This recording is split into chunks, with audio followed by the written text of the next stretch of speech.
Tervist, mina olen Illar Kohvinavalt ja täna on 24. veebruar, täna on vabariigi aastapäev.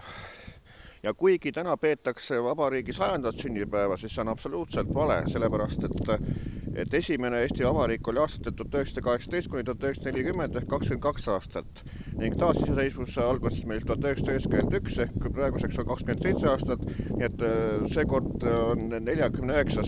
vabariigi sünnipäev, nii et järgmine aasta saame pidada 50. juubelit. Aga see selleks. Aga mina näiteks Eesti Vabariigi sünnipäeva küll ei pea, sellepärast et ei ole põhjust. Sellepärast et meil on nii palju valelikke poliitikuid ja silmakirjalikkust, et ennem kui need valelikud poliitikud sealt Toompealt kaovad ja hakkab Eesti Vabariigis see õige elu pihta, kus lihtinimesest ja tavainimesest hakatakse lugu pidama, kus need kulakuvärgid ja need ära kaovad, et siis võiks olla Eesti Vabariik see õige vabariik.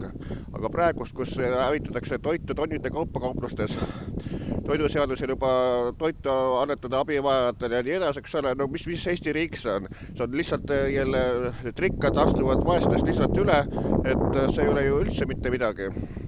Nii et tuleks luua õige Eesti riik, kus oleks eestimeelsed poliitikud, kus ei kummardataks ainult selle kuradi Euroopa Liidu suhtes, et Eesti värgist peetakse lugu ja eestlased ei tohiks olla üksteise suhtes ülbed, et praegu meil on igasugused kodutud olemas, nendest ei räägi keegi mitte midagi, praegu külm aeg, võttes 30 kraadi külma.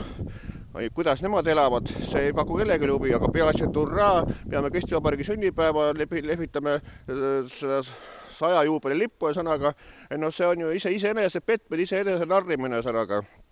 Et Eesti Vabariik oli 100-aastane praegust kindlasti mitte, sellepärast, et selle ajal, kui mina koolist käisin, selle ajal ei tohtinud ju üldse siis inimust, näiteks Tori koolis seal üks õpilane kunagi kraapis saksa laua peal sinimustvalge sellise kumandi sõnaga ja siis pidi miilist kooli kutsutama, et sõnaga, et oleks olnud vanemad trahvi ja nii edasi, eks ole, see oli keelatud värk ja kuidas saab siis seda aega lugeda Eesti Vabariigiks. Et ärge petke ennast inimesed, et Eesti Vabariik saab 50 aastaks alles järgmine aasta, nii et pidageme siis Eesti Vabariigi sünnipäeva, nii ütlen mina Illar Kohvinavalt.